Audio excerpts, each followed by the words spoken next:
Estamos de regreso. Gracias por estar con nosotros en la primera entrevista en vivo del 2026 en nuestra sección de charlas a la distancia de Contratiempo Jazz. De este lado los saluda Efraín Alavés. Muchísimas gracias por estar con nosotros esta noche. Este año andaremos en diferentes redes sociales. Hoy nos encontramos en Facebook Live para platicar con Alberto Aguilar acerca de la celebración del 30 aniversario del Convite, fonda y café que le abre espacio al jazz y a otras expresiones musicales.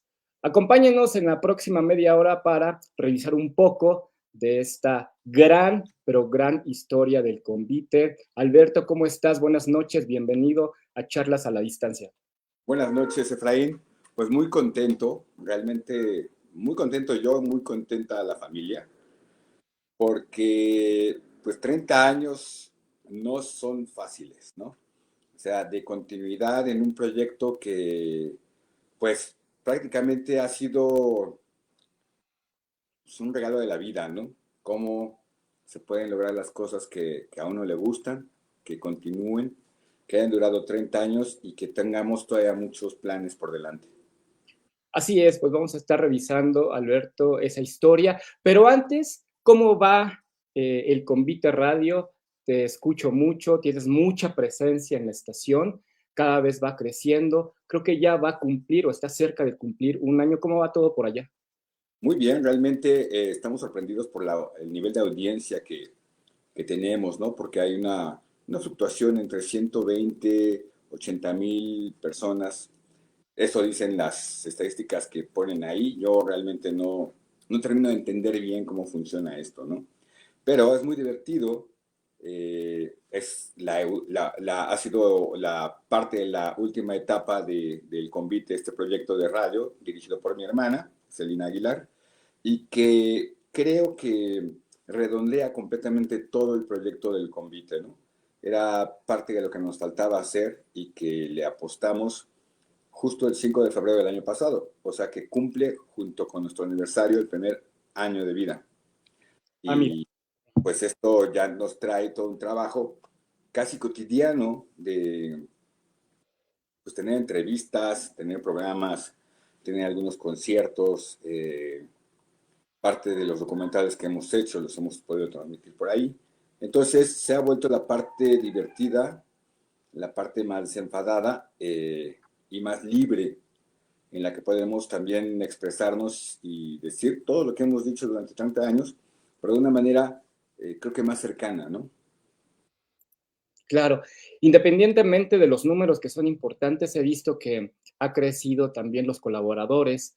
Está ahora el maestro Piastro, está Uri Cisneros, continúa el maestro Fernando Aceves, ustedes, muchos más colaboradores. Esto también es importante para el concepto, me imagino. Sí, claro, porque redondea, te digo, toda la historia del convite, ¿no? Tiene que ver con el arte, en cierto sentido, más profundamente.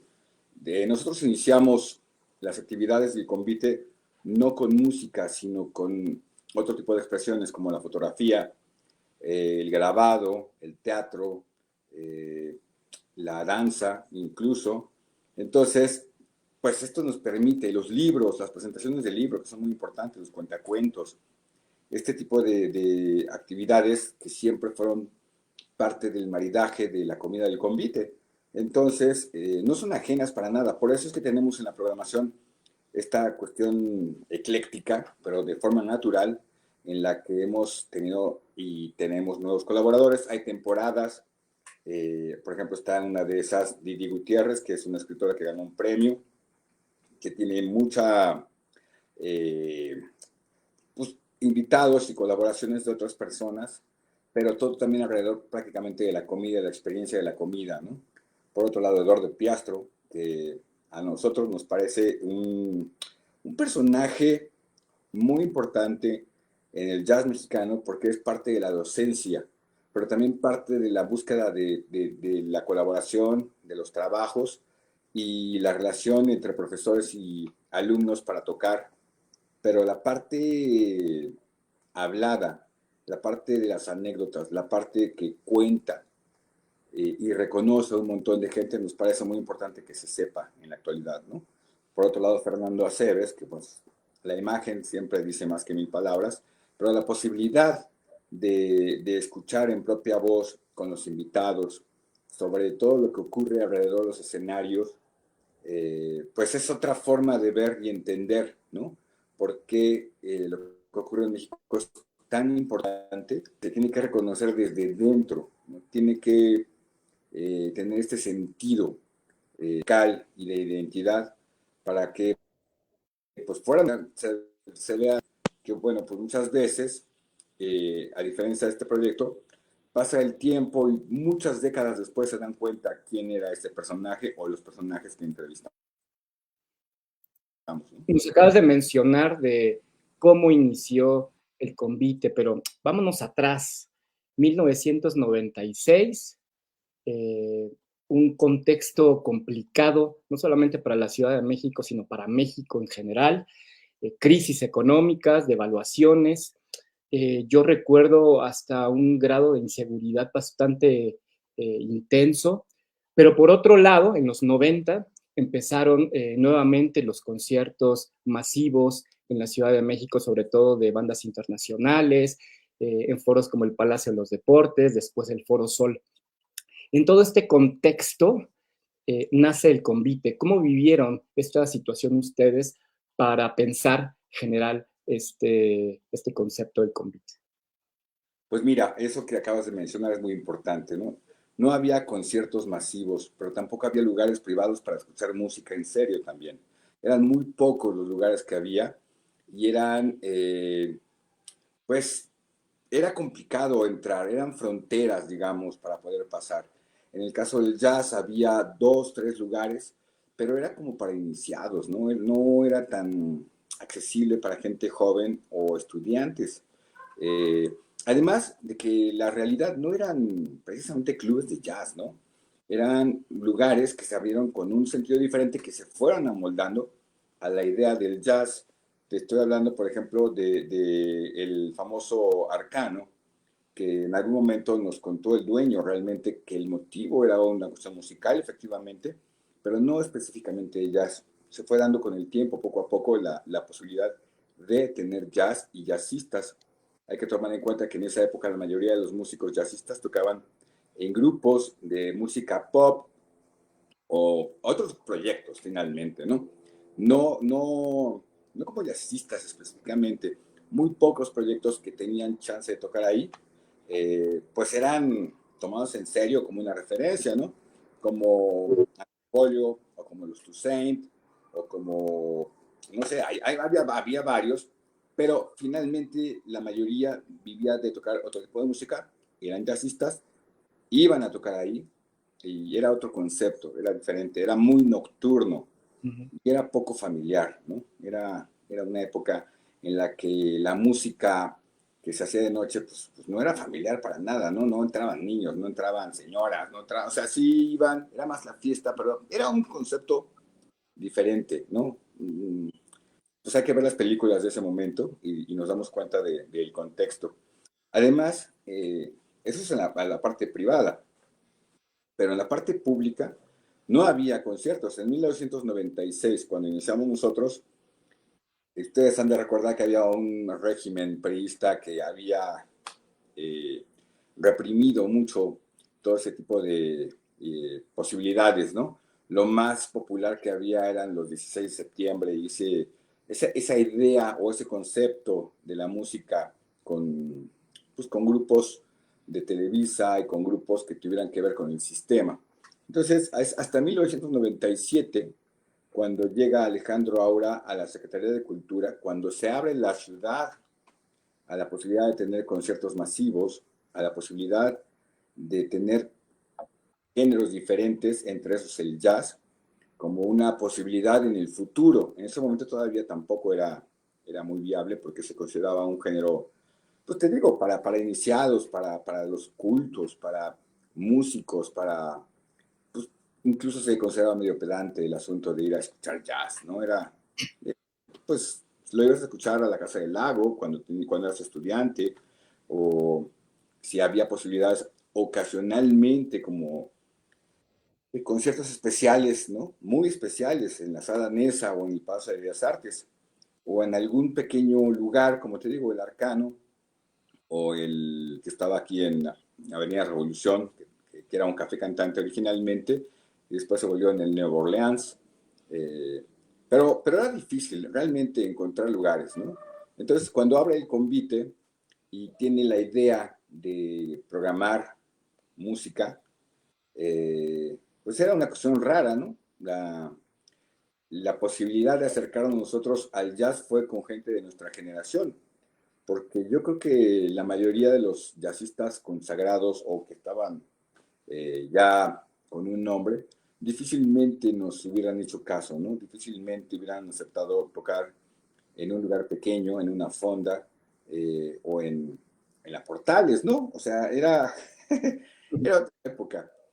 Hubo algunos que tenían esta gran visión de seguir pensando en que podían ocurrir cosas mágicas, como Enrique Neri o como Héctor Infanzón, ¿no? Pero, pero de ahí en fuera prácticamente era nuestra generación la que estaba abierta a tocar en lugares como el nuestro. ¿Qué comunidad específicamente en el jazz encontraron en 1996 y para adelante? ¿Qué se estaba explorando en esos momentos? ¿Qué se estaba buscando en esos momentos? ¿Qué se quería en esos momentos para el jazz mexicano? Pues mira, yo no sé si había una idea de qué se quería para el jazz mexicano. Eh, yo creo que con los que comenzamos a tener una relación en un principio muy interesante, porque además era vecino, ¿no? Eddie Vega, por ejemplo, ¿no? O este Gabo del grupo Casa del Agua, o ¿quién más? Estaba más adelante, empezamos a tener contacto con toda esa generación, ¿no? Con Pancho Leo de la Rea, con Mark Underwood, con Hernán Hedge, que llegaba de Argentina, con Iraida Noriega, con Luri Molina, pues te digo, pura gente de nuestra generación, que pues yo creo que tenían la misma idea que nosotros, ¿no? Había que inventarse algo, había que creerse lo que se supone que estaban estudiando ellos y lo que nos gustaba a nosotros. Entonces, no había ni siquiera la posibilidad entonces de hacer discos, porque era carísimo, estamos hablando de los 90, ¿no? Hacer discos era carísimo, todo era pues los que tenían algún quemador, pues tenían sus discos así casi con un rotulador y un papelito, una fotocopia, o cassettes. Para la gente que tiene 20 años no se lo pueden imaginar, ¿no? Y además, venderlo de mano a mano cuando había la posibilidad de tocar. Había algunos restaurantes pequeños que nacieron en ese periodo de los 90 que fue, yo creo que una época de oro para la creación de los lugares en general en la Ciudad de México, ¿no? Eh, Prácticamente yo considero ahí el nacimiento de zonas geográficas en la ciudad donde ocurrieron cosas de una manera novedosa, ¿no? Que es, pues, esos clásicos lugares que ya se conocen en la ciudad, que es la Condesa, que es la Roma, que es Polanco, Coyoacán, parte de algunas otras colonias, pero era paralelo todo eso, ¿no? Y los que se atrevieron a poner música, pues eran pequeños restaurantes, ¿no? Que los restauranteros tenían por gusto el jazz, ¿no? En Tlalpan había uno, en el centro de Tlalpan, los Goliardos, en la Condesa había uno o dos, no había más, no clubes, restaurantes, ¿no? Entonces, la idea como un club de jazz, aunque fuera una fonda, empezó a gustarnos en el convite, ¿no? Porque pues había la posibilidad de tener contacto con nuestra generación, porque estaba además cerca la Nacional de Música y la Superior de Música, y eran vecinos, algunos músicos, o ensayaban en casa de algunos de ellos, y iban a comer y empezamos a conocernos, y tenían algunas tocadas por ahí, pues cerca de las escuelas. Por ejemplo, hubo una exposición del café en el Museo de Culturas Populares y se abrió un pequeño foro para música en el café de la exposición de café en el Museo de Culturas Populares. Entonces ese foro que era público y gratuito, podías ir a escuchar y le daban chance, no sé quién estaba ahí como intentando programar, y tuvo el buen acierto o era músico seguro, de tener contacto con gente de las escuelas de Coyoacán de música, y entonces ahí yo empecé a ver ahí a mi generación, pero eran estudiantes, ¿eh? No, no eran profesionales, eran estudiantes, era gente que no había participado en escena profesional, y yo creo que esa es la gran diferencia, ¿no? Empezaron, igual que nosotros, muy jóvenes, con la intención de dedicarse a lo que habían elegido, ¿no? Hace un rato mencionabas discos y me voy a saltar un poquito el tiempo porque en el Convite y en otros lugares, como el Sótano, Mix Up, etcétera, empecé a comprar discos de jazz mexicano. Y este es uno, lo voy a poner por acá a ver si se ve, Jerry que Lopez. compré en el Convite y que está coproducido por el Convite. Lo que quiero, a donde quiero llegar es que ustedes también se empezaron a involucrar en esta parte de coproducir discos y tienen una cantidad importante de ellos, Alberto. Sí, pues mira, esa parte de la coproducción de discos o colaborar en la elaboración de discos, para nosotros fue muy importante en el sentido de la posibilidad de difusión y de concretar trabajos a nivel profesional de los músicos en los que colaboramos, que nos consideraban, digo, que consideramos nosotros a ellos como algo que tenía que quedar registrado, ¿no? Todavía no se hablaba era novedoso la posibilidad de hacer discos compactos, de tener un diseño gráfico, de tener un objeto bonito, de valor, con el trabajo de los músicos, y creemos que la posibilidad de la colaboración del convite, más allá de la comercialización, más allá de la propaganda, más allá de la publicidad o más allá del ego, realmente era la posibilidad que teníamos nosotros de creer en la idea de la escena de jazz mexicano, sobre todo joven y de nuestra generación. Esta posibilidad se dio con la tecnología que empezó a ser más accesible y bueno, pues nosotros, hace poco me preguntaron sobre qué hemos hecho. Y lo que hemos hecho es de gastar nuestro dinero en el gusto personal por la música, básicamente, ¿no?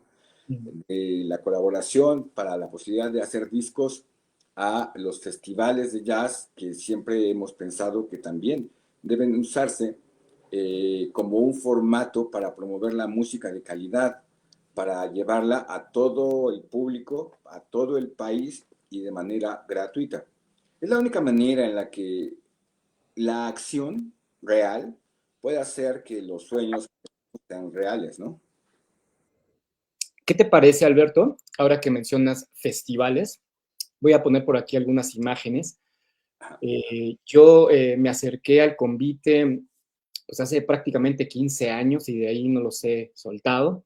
Y una de las primeras coberturas de Contratiempo Jazz y de mis conciertos, ¿no? Que yo fui como público, fue a esta feria del libro en el Zócalo, la 11ª, me parece, no recuerdo cuál fue la edición, que fue este escenario en donde ustedes estaban programando conciertos.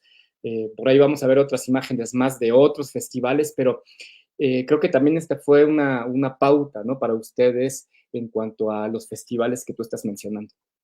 Sí, no, pues mira, imagínate, en esta posibilidad de colaborar para difundir el jazz, eh, los fondos para poder hacer estos festivales, aunque estaba el festival invitado dentro de la Feria Internacional del Libro en el Zócalo, que gracias a María Cortina que tuvo esa facilidad con nosotros para que nosotros presentáramos nuestro proyecto ahí, me parece que la gente que no está metida en este asunto la intención de difundir y promover la música, en este caso el jazz, se puede imaginar que es un negocio, ¿no? Que hay dinero, pero, pero no lo hay porque al final la cultura en México siempre ha sido compleja y nosotros trabajamos para vender comida, nosotros vendemos comida, vendemos un estado de ánimo,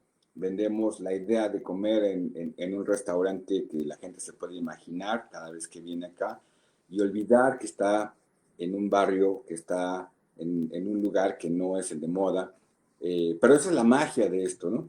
Y esos recursos los empezamos a llevar hacia la idea de la producción de discos, de festivales, de libros, de un montón de cosas, documentales.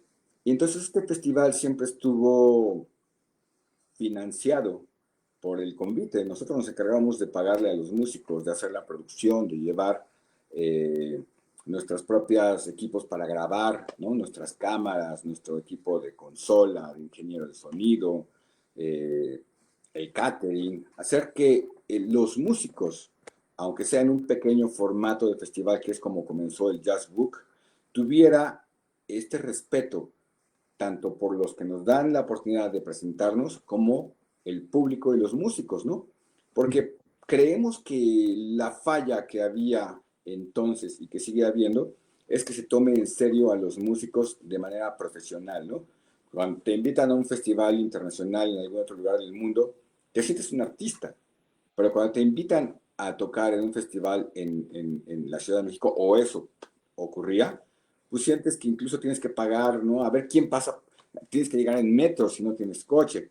Entonces lo que hacíamos nosotros era ir por los músicos, llevarlos al festival, a tener un espacio para que se cambiaran, que estuvieran cómodos, que tuvieran agua, que tuvieran un poco de comida, que estuvieran a tiempo, que tuvieran el sonido adecuado, que tuvieran la iluminación adecuada, que tuvieran la grabación adecuada y que tuvieran después de eso un documento que nosotros usábamos en colaboración, porque siempre buscamos colaboraciones de todo esto, para que saliera en algún lugar público como la televisión pública. Creemos que si no se hace todo esto, pues al final pues va a haber el eterno primer festival y el primer festival y el primer festival y el primer festival de cualquier cosa, pero no va a haber nada en el futuro, no va a haber continuidad, no va a haber una cuestión seria de difusión, de promoción o lo que queramos al final, ¿no?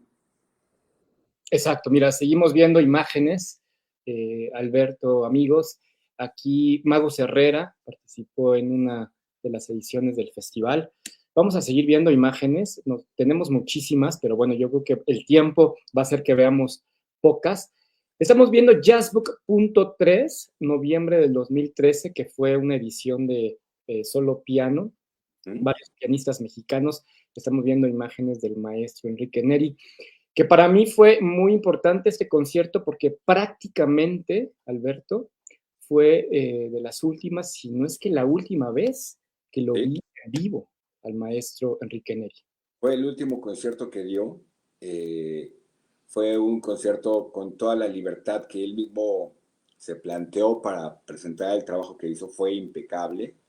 Me parece que además tuvimos esa mágica oportunidad, no solamente musicalmente, sino de amistad profunda con el maestro, y que él significa esta parte como piedra fundamental para la relación intergeneracional de músicos, que hicieron posible que continuara y que la gente tomara en serio el jazz, ¿no? O sea, de alguna manera el jazz se puso de moda, de vuelta en la Ciudad de México. Yo considero que es parte del soundtrack de la Ciudad de México, ya. No hay una cuestión extraña para la gente que no está dentro del mundo del jazz, escuchar la palabra jazz, ¿no? Y menos jazz mexicano. Es una cuestión que pareciera que estuvo ahí siempre, pero que ha costado muchísimo trabajo difundir, junto con un montón de colaboradores, ¿no? Fue mágico ese momento en el que comenzamos nosotros, porque al mismo tiempo, un poco más adelante, que coincidimos en fechas, ¿no? Con Horizonte 107.9, Pues hicimos mancuerna para poder difundir también el jazz, ¿no? En ese momento Radio UNAM estuvo abierta para tener nuestros conciertos en vivo. Radio Educación tuvo una parte importante también para poder hacer nosotros difusión, y Canal 22 en ese momento, ¿no? También, que tenían esa apertura. Entonces, pues tener estos maestros musicalmente hablando y como personas, poder grabar todo eso, poderlo producir de manera profesional y nosotros donarlo con la condición de que se estuviera pasando en televisión pública, pues bueno, eso es magia, ¿no? Eso se puede llegar así a niveles extremos para lo que buscamos hacer, ¿no? Este festival, este que está pasando ahorita por la imagen, se llama Ars Futura. Y Ujú. para mí es la cereza en el pastel de los festivales que hemos hecho.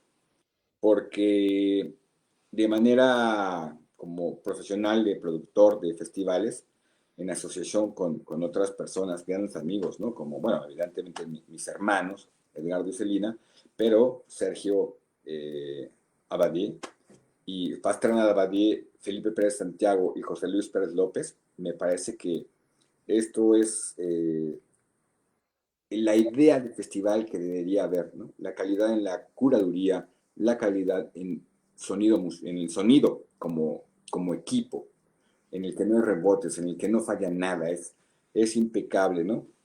Nos sorprendió mucho que incluso se hablara de este festival en Japón, en Alemania y en Italia. Muchísimo, ¿no? De una manera que sorprende, ¿no? Porque finalmente pone a los músicos en un cartel igualitario. No hay alguien que abra, no hay alguien que cierre en esta idea de quién es más importante, ¿sí? Sino en la idea de la igualdad de la música, pero con la calidad que podemos nosotros, como concepto de festival, mezclar. Por ejemplo, vemos a Hernán Hedge con Eric Truffaz, Ujú. que es uno de los mejores trompetistas del mundo. Por ahí vamos a ver a Murkov, que es de música electrónica. Esta posibilidad de las fusiones para nosotros es muy importante, la posibilidad de tener la idea de tener un gran músico, pero que colabora de manera activa para un festival, para un espectáculo, ahí, ¿no? Exacto. Yo recuerdo, evidentemente, este Ars Futura y también una serie de conciertos que ustedes organizaron en la Cineteca Nacional. Esta es una imagen de Iraida Noriega, justo en esos conciertos, que también hicieron una mancuerna muy importante por algún tiempo, ¿no, Alberto? Con la Cineteca Nacional. La Cineteca Nacional, de hecho, nosotros fuimos ahí pues nos parece un espacio de manera natural para nosotros, porque desde muy niños conocimos la Cineteca Nacional que está ahí en Joco, porque era nuestro paso de la primaria. Y en algún momento, cuando empezó a ser ya un espacio visto de una manera diferente, nos parecía importante que la música no estaba tomada en cuenta para un espacio tan importante como la cinematografía. Es curioso, ¿no? Porque la música ahora ya la podemos comprender perfectamente bien a nivel general, como parte del cine, ¿no? No sé, en algún momento era el cine, el arte y punto. Pero en algún momento cambió y la gente se dio cuenta que la música es fundamental para el cine. Para nosotros era la posibilidad de llevar esto que estamos haciendo, jazz, a los espacios públicos de una manera diferente. Entonces se nos ocurrió que podíamos hacer, era un periodo que en la Cineteca Nacional nos encontramos con una chica que acaba de llegar a trabajar ahí y tenía la idea de hacer algunos proyectos, pero no sabía por dónde. Nosotros le propusimos poner jazz y hacer una serie de dúos primero en los espacios en los que la Cineteca se había quedado como a medias, a media construir. Y creo que le dimos al clavo porque en algún momento empezó a ir más gente de la gente que iba a ver cine. O sea, acaban de inaugurar la sala al aire libre y se llenaba la sala, digo, pues el espacio, ¿no? Público.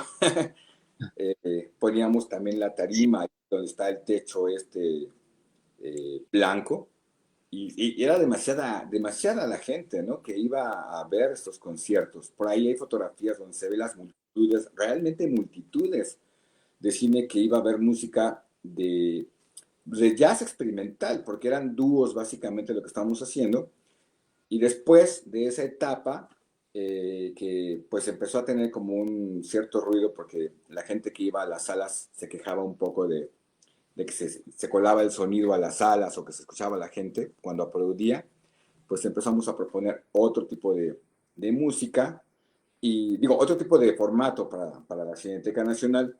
Y entonces pues nos fuimos a la parte al aire libre y después propusimos un festival, ¿no? Entonces fue increciendo, como dicen por ahí, ¿no? Fue haciéndose grande y pues hoy es parte esencial de lo que se encuentra en la Cineteca. Tienen una terraza que también la propusimos nosotros, que la hicimos posible porque nos parecía lógico en los espacios poco usados, porque estaban prohibidos, porque había esa cuestión de no, ahí no se sube, de proponerlo y ejecutarlo. Y hoy yo creo que es una sala más de la Cineteca Nacional, ¿no? Tienen un escenario y van a tocar jazz prácticamente todos los fines de semana. Efectivamente, ahí hay un espacio muy importante en la terraza de la Cineteca Nacional. Podemos seguir hablando de todos los proyectos que han hecho. Me gustaría enfatizar en uno en particular, Alberto. Déjame regresar aquí con nosotros. Ahí estamos. Que tuvo que ver con las celebraciones del Día Internacional del Jazz. ¿Y por qué lo quiero mencionar? Porque siento, ese es mi punto de vista muy particular, que trataron de involucrar a, a la escena lo más posible. Se hizo conciertos muy importantes en el Parque Hundido, pero creo que más allá de eso, el hecho de generar como comunidad, para mí, el Día Internacional del Jazz fue importante en ese sentido. ¿Qué piensas al respecto? Pues sí, pues mira, todo tiene esta misma lógica desde el principio, ¿no? Cuando hablamos de una comunidad, cuando hablamos de una escena, cuando hablamos de la colaboración, nosotros somos fieles a lo que estamos diciendo, ¿no? Y si no convoca a nadie, si no hay esta cuestión de amistad y de solidaridad, no se pierde el ánimo, ¿no? Lo haces tú lo convocas, ¿no? Nos ha tocado muchas veces en las que somos los únicos convocantes a otros clubes de jazz, ¿no? Nos ha tocado ser convocantes a medios, nos ha sido convocantes a instituciones, ¿no? Lo gracioso del asunto es que, pues, seguimos siendo una pequeña fonda en Portales, ¿no? Y esa es la magia finalmente, ¿no? No perdemos el ánimo de lo que nos gusta, de lo que queremos, de lo que nos imaginamos. Y en el caso del Día Internacional del Jazz, me parece que es el ejemplo perfecto.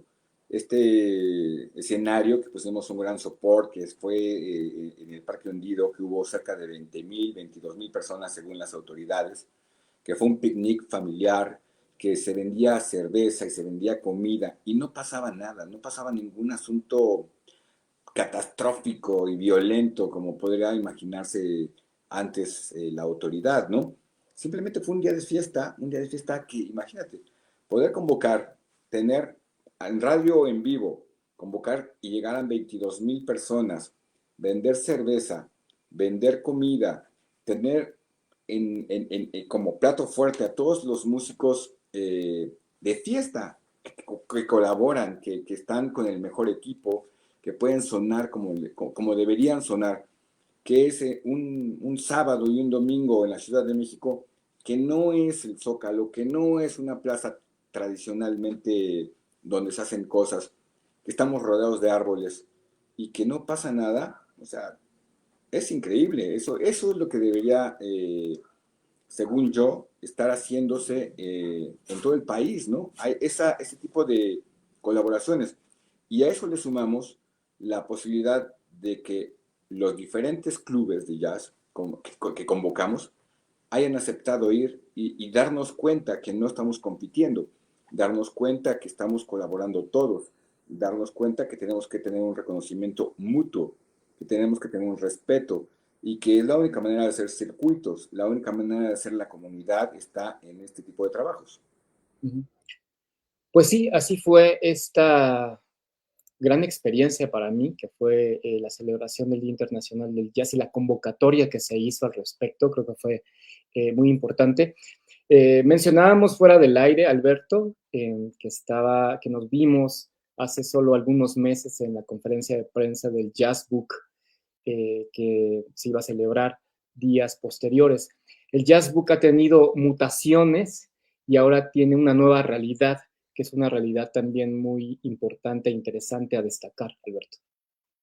Sí, bueno, el Jazz Book no ha perdido ese espíritu original, ha ganado un espacio, digamos, un espacio más grande. Cuando vimos la posibilidad de colaborar con el Fondo de Cultura Económica en espacios que para nosotros son el escenario ideal, ¿no? Imagínate, los músicos tocando entre libros y el público entre libros, eh, pues va ligado a lo que te estoy diciendo desde el principio, ¿no? La literatura, la música, además de que el Jazz Book nace dentro o para hacerlo dentro de una feria de libro, como una idea de un lenguaje que se escribe también, ¿no? Muchas veces se olvida que la música se escribe y entonces para nosotros es lógico, ¿no? Esta posibilidad de llevarlo a las librerías del Fondo de Cultura Económica, más la difusión por Canal 22 en un principio y después Canal 21 y Radio Educación o Radio UNAM, depende cómo esté el formato que estemos armando, con la intención de seguir llevando el espectáculo que estamos realizando, que se fue, cada jazz book tiene un concepto diferente, ¿no? Siempre con el jazz, en el que suma otros géneros, porque ahorita te cuento esta parte de los géneros que nos parece también sumamente importante como colaboración y como influencia nuestra en la escena. Eh, Esto de llevarlo a la televisión pública y poder tenerlo no solamente en la Ciudad de México, sino saber que esos formatos de televisión los van a llevar a todo el país, a todos los estados, porque esas televisoras hacen intercambios de material y entonces, pues así llega la idea de lo que ocurre no solo en la Ciudad de México, sino lo que ocurre en la escena de jazz al interior del país y entonces se va diseminando poco a poco lo que ocurre de verdad en la ciudad, que no solo es tocar estándares, que no solo es jugarle al jazzista que se siente en Nueva York, que ese formato ya no existe en México. Cada lugar tiene su propia identidad, su formato, su idea de hacer. Yo creo que ya se acabó esa etapa en la que todos querían tener un club de jazz con cortinitas rojas, emulando a los escenarios de película norteamericana. Ahora es diferente, es muy importante ser auténtico, ser como te gusta y con los recursos que tienes, ¿no? Eso no te hace menor. Entonces, si a eso le sumas lo que te iba a contar, que tuvimos en esta posibilidad de hacer lo que se nos pega la gana, sumar son, sumar tango, sumar otros géneros convocados a una escena de jazz que además por amistad, por amistades, por esta cuestión de convidar la mesa, se van conociendo y van haciendo, dándose cuenta que se puede colaborar y hacer fusiones. Y ahora también es muy común encontrar esta idea de que los lugares de jazz tienen son o tienen huasteco o tienen tango o tienen, pero que son composiciones de mexicanos, de músicos mexicanos que van encontrándose y va sumándose y va evolucionando. Y hoy tiene la ciudad o el país un sonido muy diferente al jazz que se puede encontrar en cualquier lugar del mundo. Alberto, pues estamos a punto de terminar, nos fuimos con mucho tiempo de más, de hecho, pero bueno, sí, es interesante escucharte y escuchar las historias que hay detrás del convite.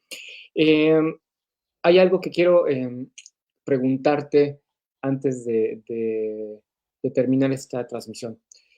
Ha habido también contextos muy difíciles como COVID, no solamente cerró muchos lugares, ¿no? Sino también terminó con muchas vidas.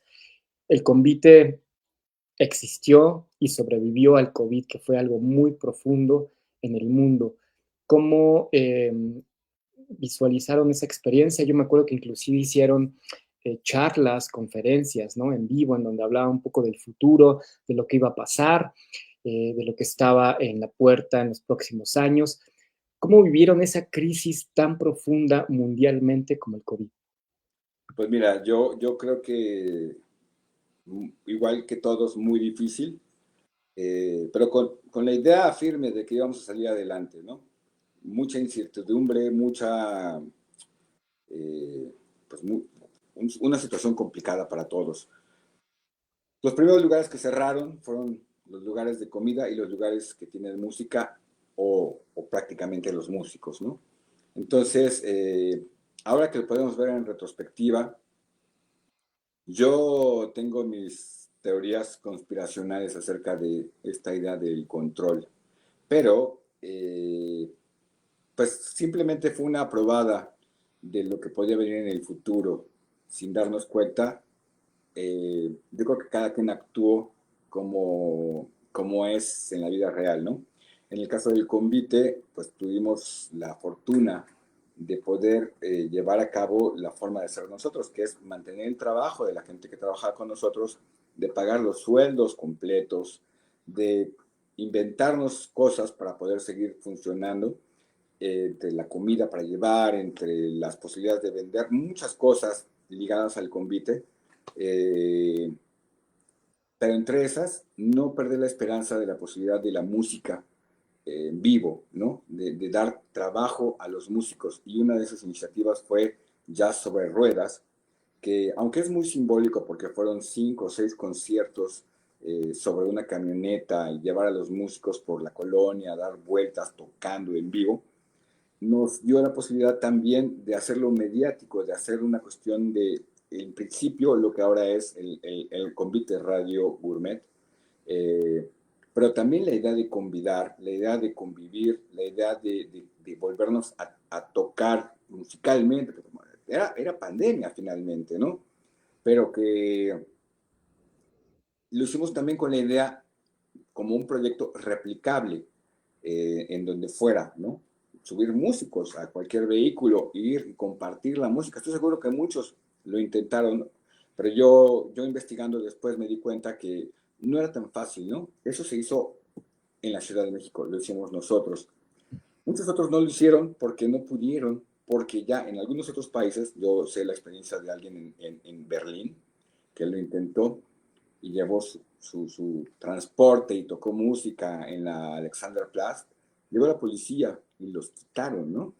Pues yo me puedo imaginar todo lo que puede haber pasado en ese momento en el mundo y solo con el tiempo y buscando te vas dando cuenta que no era fácil. Yo estoy muy contento de vivir en la Ciudad de México, que nos permite seguir creando, que nos permite seguir sintiendo esta posibilidad de libertad para crear en momentos incluso difíciles, ¿no? Pues ya han pasado, por ejemplo, el terremoto de 1900, del 2017, que también nos sacó a todos, ¿no? De nuestra vida, y que en ese caso también tienes la posibilidad de colaborar y de mandar comida y sopas y seguir pensando que pues el futuro debe ser mejor. Alberto, amigos, son 30 años, son muchísimas historias. De verdad podemos hablar horas y horas de esas historias, pero bueno, el tiempo también se nos va. Alberto, muchísimas gracias por haber estado con nosotros. Nos gustaría que termináramos con cuál es el presente del convite y si en este aniversario de 30 años va a haber actividades para celebrarlo. Pues mira, estamos muy contentos de estos 30 años, pareciera que no han pasado eh, en serio, ¿no? Han sido como si hubieran pasado 10 años. Hemos tenido la posibilidad de haber hecho todos los proyectos que se nos han ocurrido y creemos que para festejar los 30 años debe ser igual, de esta manera creativa, de esta manera en la que pues solo la imaginación nos va a detener. Y voy a hacer solamente 2 adelantos para festejar los 30 años.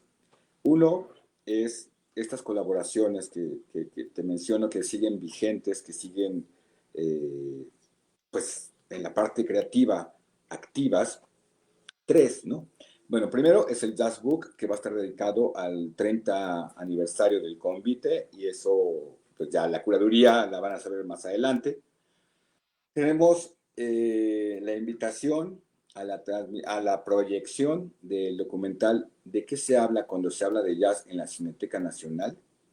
Es para nosotros un honor que podamos hacer esta proyección en la Cineteca Nacional, porque al mismo tiempo creemos que es un gran reconocimiento al trabajo que elaboramos ya, documentando toda esta historia también del jazz en la Ciudad de México del 96 para acá. Y el último es, digo, no el último, pero dentro de lo que estamos haciendo, porque hay mucho más cosas que evidentemente en el convite continuarán también, pero me parecen importantes porque también son públicas y son para convidar a nivel nacional. Es un concierto de aniversario en la Sala A del IMER y transmitido por Horizonte 107.9. Pues vamos a estar al pendiente de las fechas, de los momentos en el año en los que se van a programar estas actividades, en donde se puede enterar la gente, Alberto, de todas estas actividades, de lo que viene para el convite, de la programación del convite, etcétera. Pues mira, tenemos varias redes, como todos, tenemos Instagram, Facebook, tenemos X, en todas es @el convite o el convite. Tenemos un canal de radio que, como tú, y felicidades por esta iniciativa de también poder tener esta posibilidad de comunicarte y hablar y decir, difundir, promover a través de tu radio. En nuestro caso se llama El Convite Radio Gourmet. También lo pueden encontrar en YouTube. Está todo lo que hemos hecho por entrevistas y conciertos. Y también por nuestra página, que es www.elconvite.com.mx.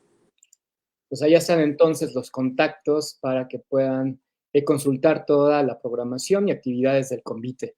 Para terminar, ahora sí, Alberto, son 30 años, es un proyecto de vida para ti, para tu familia. ¿Qué te ha dejado estos 30 años? Uy, uy, uy, muchas ganas de vivir.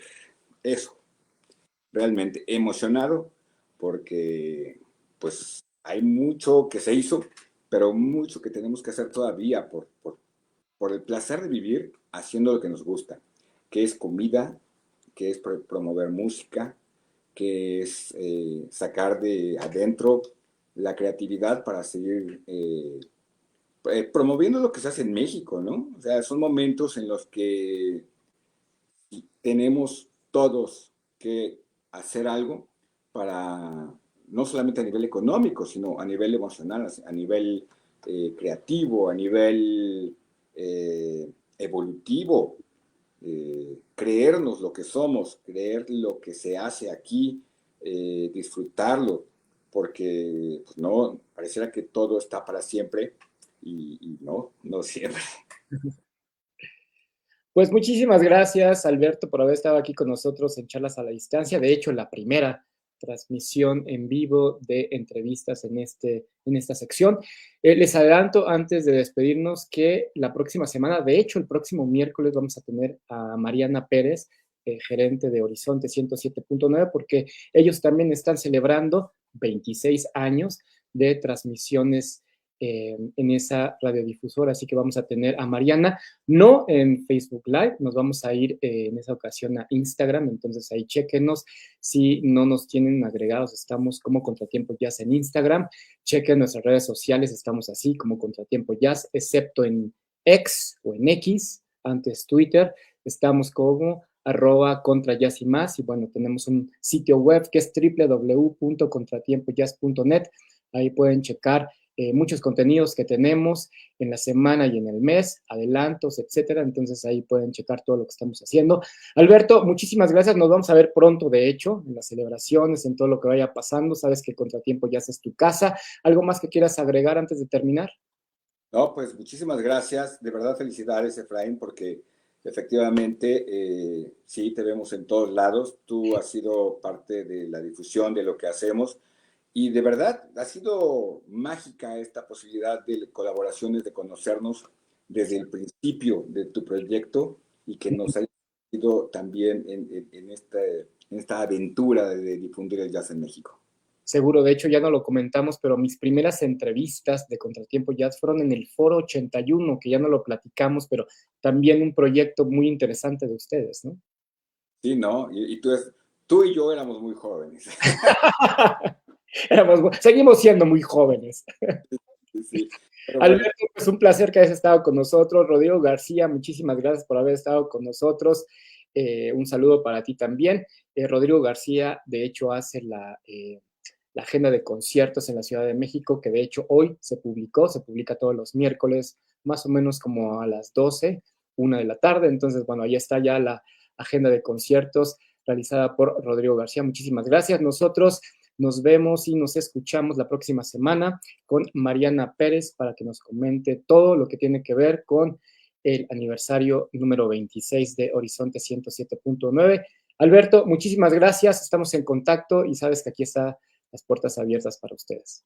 muchísimas gracias, Efraín, y a todo el equipo de Contratiempo, porque también ha ido creciendo.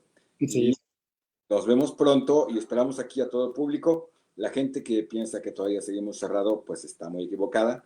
es Estamos cierto. desde noviembre del año pasado. Es un pequeñito problema de la realidad en México también, pero comparado con los 30 años que hemos estado haciendo lo que nos gusta y la forma en que nos gusta, no es nada, ¿no? O sea, los esperamos con los brazos abiertos, que vengan a comer, que vengan a probar todas las cosas que estamos haciendo, que también vean la programación que tenemos para cumplir nuestros 30 años y pues espero verlos en vivo y a todo color. Oye, Alberto, ¿cuál es el horario actualmente del comité? El convite es que siempre fue un horario raro para mucha gente, porque todo el mundo esperaba que tuviéramos un horario tipo máquina de estas que no paran, ¿no? Entonces, muchas veces hemos tenido ese problema porque la mayoría de los lugares que tocan o tienen música, pues abren de lunes a domingo y tienen ahí unos horarios y una explotación de la gente terrible, ¿no? Pero nosotros siempre tuvimos desayunos, comidas y cenas solamente 2 días, los viernes y los sábados. Pero ahorita todavía estamos en desayuno y comida, que es fundamental que la gente en este periodo de comienzo de año, que es mucho más tranquilo, pues también conozca nuestra comida, que finalmente es el motor de la posibilidad de hacer todo ese tipo de producciones. Ya la programación de música va a comenzar próximamente, pero la comida es fundamental, ¿no?